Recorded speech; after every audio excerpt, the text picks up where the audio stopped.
சேலம் மாவட்டம் அயோத்தியா பட்டினத்தில் அதிமுக சார்பில் புரட்சி தலைவி அம்மாவின் பிறந்த நாளை முன்னிட்டு மாபெரும் இரத்த தான முகாமை தொடங்கி வைத்த கழக பொதுச் செயலாளர் குருதி தானம் செய்தவர்களை பாராட்டினார்.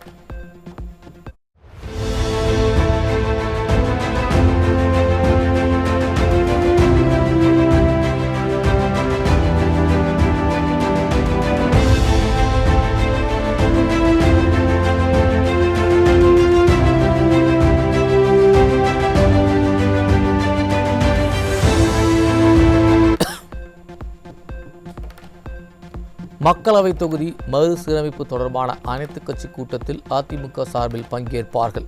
அதிமுக பொதுச் செயலாளர் எடப்பாடி கே பழனிசாமி அறிவிப்பு. அனைத்து இந்திய அண்ணா திராவிட முன்னேற்ற கழகம் வருகின்ற 5ஆம் தேதி நடைபெறுகின்ற அந்த கூட்டத்தில் கலந்து கொள்ளும். எல்லாமே அங்கே எங்களுடைய நிலைப்பாட்டை தெளிவாக எடுத்துரைக்கும்.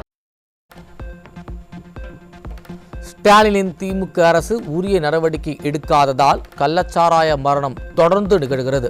எதிர்க்கட்சித் தலைவர் எடப்பாடி கே பழனிசாமி குற்றச்சாட்டு. தமிழகத்தில் பல்வேறு இடங்களில் கள்ளச்சாராய விற்பனை அமோகமாக நடக்கிறது. ஆத்தூர் கூட ஊடகத்திலையும் பத்திரிகையிலையும் வெளியில் வந்தது.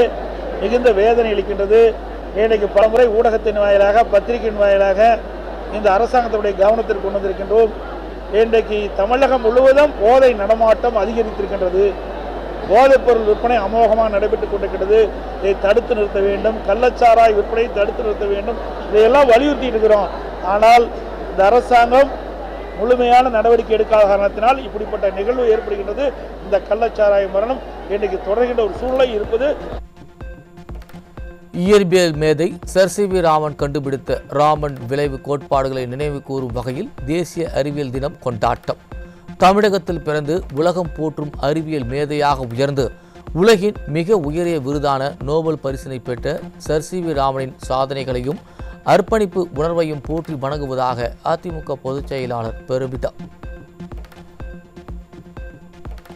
மாவட்ட ஆட்சியர், மாவட்ட எஸ்பி உள்ளிட்ட அரசு அதிகாரிகள் அனைவரும் நான் சொல்வதை மட்டும்தான் கேட்க வேண்டும், இல்லை என்றால் வேறு மாவட்டத்திற்கு மாற்றி விடுவேன் என்று திமுக மாவட்ட பொறுப்பாளர் தர்மசெல்வன் மிரட்டும் ஆடியோ. ஒரே அதிகாரி கூட நான் சொல்றது கேட்கலாம், அந்த அதிகாரி இருக்க மாட்டான். இதுல யாரும் தலையிட முடியாது. நீங்க நினைக்கிற ஆளுங்கெல்லாம் சொல்லி அந்த ஆளுங்களை மாற்ற முடியாது.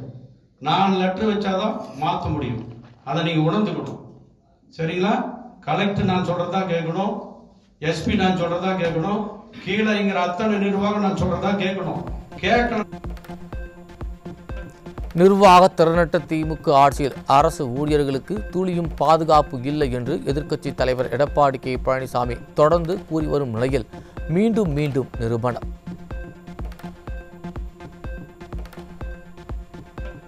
தருமபுரி திமுக நிர்வாகியான தர்மசெல்வன் மாவட்ட ஆட்சியர், எஸ்பி உட்பட மாவட்ட நிர்வாகத்திற்கு மிரட்டல் விடுத்ததாக வரும் செய்தி அதிர்ச்சி அளிப்பதாக அதிமுக பொதுச் செயலாளர் வேதனை.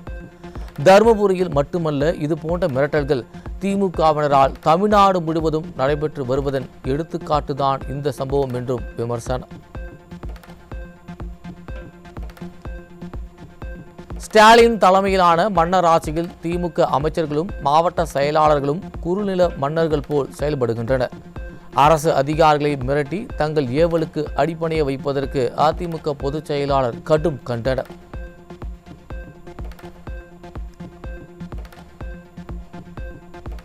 ஆட்சியரையே மிரட்ட துணிந்தவர்கள் சாமானிய மக்களை எத்தகைய இன்னலுக்கு ஆளாக்குவார்கள் என்பதை நினைத்து பார்க்க கூட முடியவில்லை. அரசு அதிகாரிகளையும் மக்களையும் வஞ்சிக்கும் இந்த காட்டாட்சிக்கு விரைவில் முற்றுப்புள்ளி வைப்பதே இதற்கு தீர்வாக அமையும் என்றும் அதிமுக பொதுச் செயலாளர் காட்டம். மழை நிலவரம், தங்க விலை நிலவரம் போல் கொலை நிலவரத்தை எடுத்து பாலியல் வன்முறை நிலவரம். இன்றைய பாலியல் வன்முறை நிலவரம். வேலூர் மாவட்டம் கேவிக்குப்பம் அருகே வாய்ப்பேச முடியாத மாற்றுத்திறனாளி பெண்ணுக்கு பாலியல் தந்த உறவினர். பாலியல் குற்ற செயல்களில் ஈடுபடுவோருக்கு கடும் தண்டனை வழங்கினால் மட்டுமே இதுபோன்ற கொடூரத்தை இனி தடுக்க முடியும் என பொதுமக்கள் ஆதங்கம். மாற்றுத்திறனாளி பெண்ணுக்கு பாலியல் தொல்லை தந்த புகாரில் அவரது உறவினர் விஷால் என்பவரை பிடித்து காவல்துறை விசாரணை. தஞ்சை மாவட்டம் ஒரத்தநாடு அருகே 10ஆம் வகுப்பு மாணவியை திருமணம் செய்து கொள்வதாக கூறி பாலியல் வன்கொடுமை. பள்ளி மாணவி கர்ப்பமானதாக அவரது பெற்றோர் அளித்த புகாரில் சதீஷ் என்பவர் மீது போக்சோ சட்டத்தில் பிடிபட்டார்.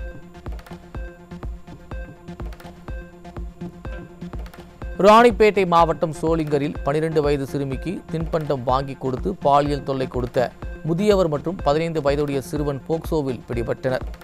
குழந்தைகளுக்கு எதிரான பாலியல் குற்றங்களை தடுக்க நடவடிக்கை எடுக்காமல் ஸ்டாலின் அரசு கும்பகர்ண தூக்கத்தில் இருப்பதாக பொதுமக்கள் குற்றச்சாட்டு.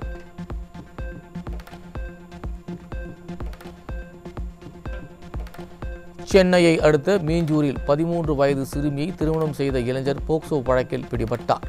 நிர்வாக திறனற்ற திமுக ஆட்சியில் குழந்தை திருமணம் அதிக அளவில் நடைபெறும் நிலையில் வேடிக்கை பார்த்து வரும் திராவிட மாடல் அரசு.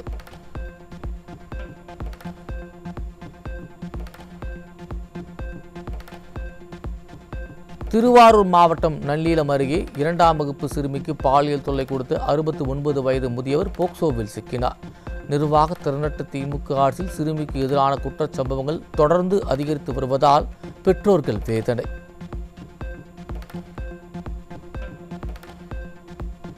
தமிழ்நாட்டில் ஜனவரி, பிப்ரவரி மாதங்களில் மட்டும் 274 பாலியல் வன்கொடுமை சம்பவங்கள் அரங்கேறி உள்ளதால் மக்கள் அச்சம். ஸ்டாலினின் திராவிட மாடல் ஆட்சியில் பெண் குழந்தைகள், பெண்களின் பாதுகாப்பு நாளுக்கு நாள் கேள்விக்குறியாகி வரும் அவலம்.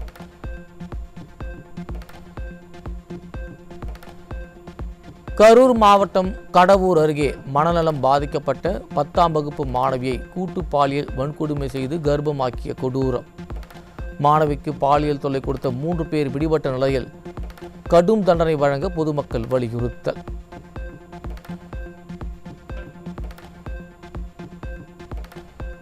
காஞ்சிபுரம் மாவட்டம் ஒரகடம் அருகே கேரளாவைச் சேர்ந்த இளைஞர்களிடையே ஏற்பட்ட தகராறில் ஒருவர் அடித்து கொலை. பளு தூக்கும் கருவியை கொண்டு தாக்கியதில் தாஜேஷ் என்பவர் உயிரிழந்த நிலையில் போலீசார் விசாரணை.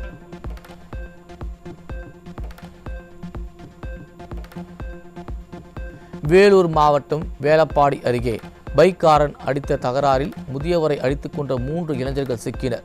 ஸ்டாலின் ஆட்சியில் சட்டம் ஒழுங்கு சீர்கெட்டு கொலை சம்பவங்கள் அதிகரித்துள்ளதாக பொதுமக்கள் குற்றச்சாட்டு.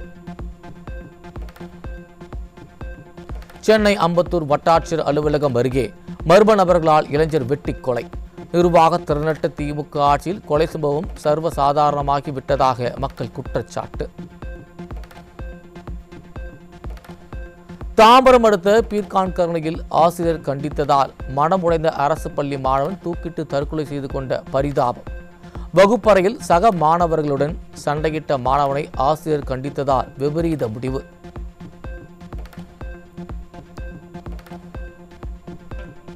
தமிழகத்தில் கடந்த ஜனவரி 1ஆம் தேதி முதல் தற்போது வரை 2 மாதங்களில் 187 கொலை சம்பவங்கள் அரங்கேறிய அவலம். சட்டம் ஒழுங்கை காக்க தவறிய நிர்வாக திறனற்ற திமுக ஆட்சியில் கொலை சம்பவம் சர்வசாதாரணமாகிவிட்டதாக மக்கள் குற்றச்சாட்டு. திண்டுக்கல் மாவட்டம் சிறுமலை அருகே அழுகிய நிலையில் ஆஞ்சநலம் கண்டெடுக்கப்பட்ட நிலையில் வெடிபொருள் வெடித்ததில் 2 காவலர்கள் உட்பட 3 பேர் படுகாயம். சடலத்தின் அருகில் பேட்டரி ஒயர்கள் இருந்ததால் வெடிகுண்டு வெடித்து உயிரிழந்தாரா என்று பொதுமக்கள் சந்தேகம். திருச்சி விமான நிலையத்தில் ஹைட்ரோபோனிக் வீட் போதைப்பொருள் பிடிபட்டது. மைனாரிட்டி பாஜக ஆட்சியில் விமானம் மூலம் போதைப்பொருள் கடத்தல் போன்ற சட்டவிரோத சம்பவங்கள் தொடர்ந்து அதிகரித்து வருவதாக மக்கள் வேதனை. திருநெல்வேலி மாவட்டம் நாங்குநேரி அருகே காரில் கடத்தி வரப்பட்ட 100 கிலோ கஞ்சா சிக்கியது. ஸ்டாலின் கட்டுப்பாட்டில் உள்ள காவல்துறையின் அலட்சியத்தால் காய்கறிகள் வரத்தை விட அளவுக்கு அதிகமாக கஞ்சா கடத்தல் அதிகரித்து வருவதாக மக்கள் குற்றச்சாட்டு.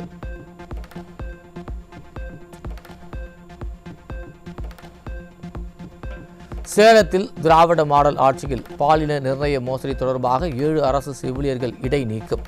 திமுக ஆட்சியில் கருவில் இருக்கும் பெண் குழந்தைகளுக்கே பாதுகாப்பு இல்லாத அவல நிலை உள்ளதாக மக்கள் வேதனை.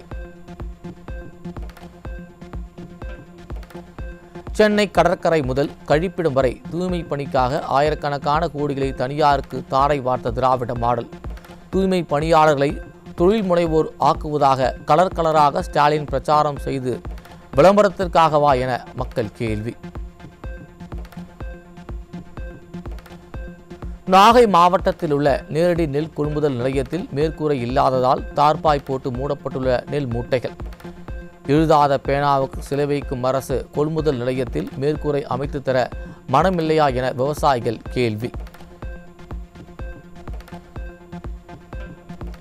விழுப்புரம் மாவட்டம் திருக்கோவிலூரில் மின்வேலியில் சிக்கி 15 வயது சிறுவன் உயிரிழப்பு.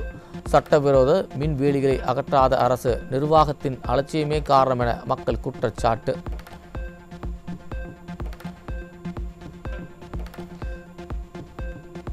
சென்னை பெரம்பூரில் மாடுகளுக்கு பரவி வரும் காச நோயால் அப்பகுதி மக்களின் வாழ்வாதாரம் பாதிக்கும் அபாயம். மாடுகளை பராமரிக்க முறையான விழிப்புணர்வு ஏற்படுத்துவதுடன் நோய் பரவலை கட்டுப்படுத்த கால்நடை மற்றும் சுகாதாரத்துறை உரிய நடவடிக்கை எடுக்க வேண்டும் என மக்கள் வலியுறுத்தல்.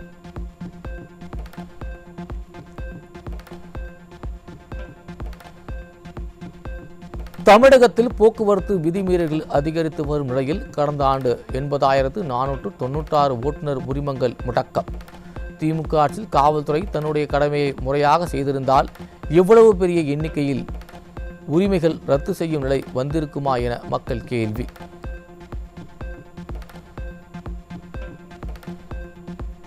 தகவல் தொடர்பு சாதனங்கள் மற்றும் தொழில்நுட்பங்கள் அசுர வளர்ச்சி அடைந்துள்ள நிலையில் காவல்துறையில் காவலர்கள் தபால்களை எடுத்துச் செல்லும் பணியில் ஈடுபட்டுள்ள அவலம். காவல்துறையின் மனித வளத்தை இவ்வாறு வீணடிக்காமல் நவீன தகவல் பரிமாற்ற முறைகளை பயன்படுத்த வேண்டுமென மக்கள் வலியுறுத்தல். நிதிநிலை அறிக்கையில் போக்குவரத்து கழகங்களுக்கு போதிய நிதி ஒதுக்க வலியுறுத்தி மார்ச் 6 கோட்டையை நோக்கி பேரணி நடத்த போக்குவரத்து தொழிற்சங்க கூட்டமைப்பு முடிவு. தேவையில்லா திட்டங்களுக்கு நிதி ஒதுக்கி மக்கள் வரி பணத்தை வீணடிக்கும் நிர்வாக திறனற்ற திமுக அரசு இதுகுறித்து உரிய நடவடிக்கை எடுக்குமா என மக்கள் கேள்வி. சேலம் மாவட்டம் தம்பம்பட்டி பேரூராட்சி கூட்டத்தில் திமுக கவுன்சிலர்கள் ஒருவரை ஒருவர் தண்ணீர் பாட்டிலால் தாக்கிக் கொண்ட அவலம். மக்கள் பிரச்சனை பேச வேண்டிய இடத்தில் மோதிக்கொள்வதுதான் உள்ளாட்சியில் நல்லாட்சியா முதல்வரே என மக்கள் கேள்வி.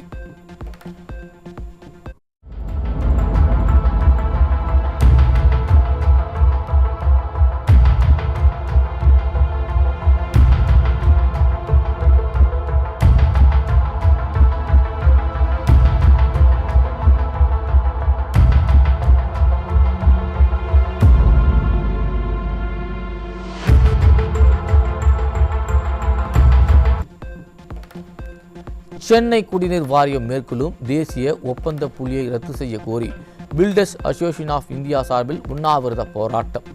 சென்னை வள்ளுவர் கோட்டத்தில் நடைபெற்ற உண்ணாவிரத போராட்டத்தில் ஏராளமானோர் பங்கேற்பு.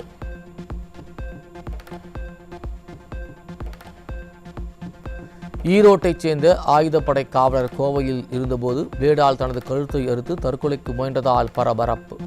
ஆயுதப்படை காவலருக்கு விடுப்பு கொடுக்காமல் கோவையில் பாதுகாப்பு பணி போட்டதால் மன உளைச்சலில் இருந்ததால் தற்கொலைக்கு முயன்றதாக அதிர்ச்சி தகவல்.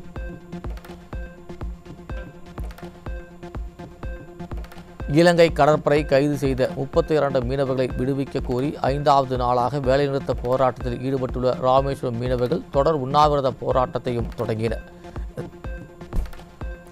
மைனாரிட்டி பாஜக அரசும் விளம்பர மாடல் திமுக அரசும் தங்களை தொடர்ந்து வஞ்சித்து வருவதாக மீனவர்கள் குற்றச்சாட்டு.